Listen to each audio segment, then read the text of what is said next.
పత్రికా సోదరులకు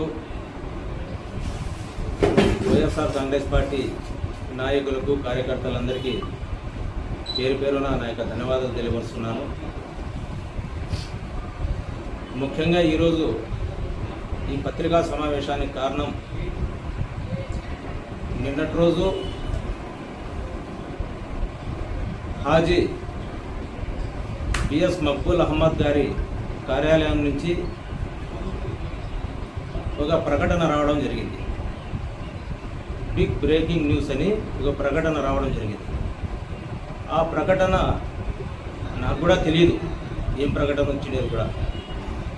మిగతా మండలాలలో కదిరి టౌన్ వాళ్ళు ఏం ఈ విధంగా ప్రకటన వచ్చింది అంటే ఏం ప్రకటన అంటే చెప్పారు, ఇట్లా కన్వీనర్గా అనౌన్స్ చేసినారు కదా, మిమ్మల్ని తీసేసినారా, మిమ్మల్ని అడిగినారు.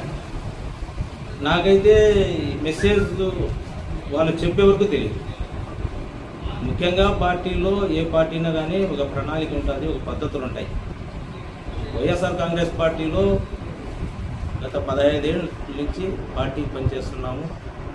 2011లో మొట్టమొదటి కన్వీనర్గా ఇక్కడ తలుపుల మండలానికి నేను కన్వీనర్గా పనిచేశాను. తర్వాత ఎమ్మెల్యే గారు సిద్ధారెడ్డి గారు ఉన్నప్పుడు కూడా కన్వీనర్గా పనిచేశాను. బిఎస్ మక్బూల్ అహ్మద్ గారు కూడా మొన్న జరిగిన కన్వీనర్ల నియామకంలో మళ్ళీ కన్వీనర్గా నన్ను నియమించడం జరిగింది. ఆ టైంలో కూడా చెప్పాను, నేను ఎవరైనా ఆశ ఉంటే అందరినీ అడిగి ఒకవేళ నాకు కాకుండా ఇంకోరికి ఇవ్వండి అని కూడా ఆ రోజు చెప్పాను. నాకు ఆల్రెడీ నేను కన్వీనర్గా పనిచేశాను, ఎవరికైనా కానీ ఇవ్వండి, మన మండలంలో ఉన్నారు కదా చాలామంది యువకులు ఉన్నారు, ఇంకా చాలా ఉత్సాహంగా ఉండే వాళ్ళకి ఇవ్వండి అంటే లేదులే అని చెప్పి ఇవ్వడం జరిగింది. సంతోషం. కొన్ని పద్ధతులు ఉంటే సమన్వయకర్తకు బాగుంటుందని ఈ పత్రికాముఖంగా మీకు తెలియపరుస్తున్నాను. పార్టీలో ఏదన్నా చేయాలా, మార్పులు చేయాలంటే ఒక పద్ధతి ఉంటుంది. సమన్వయంగా మాట్లాడిన తర్వాత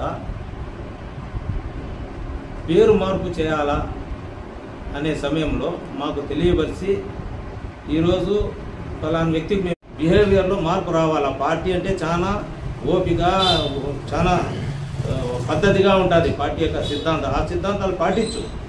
ఈరోజు చెప్పుకోకుండా నువ్వు నిర్ణయాలు తీసుకుంటే తప్పు కదా.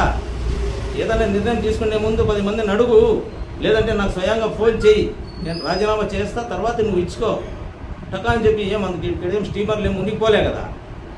ఇలాంటి పరిణామాలు మంచిది కాదు. మక్బూల్ గారు చాలా ఆలోచన చేసుకుని నిర్ణయాలు తీసుకోండి.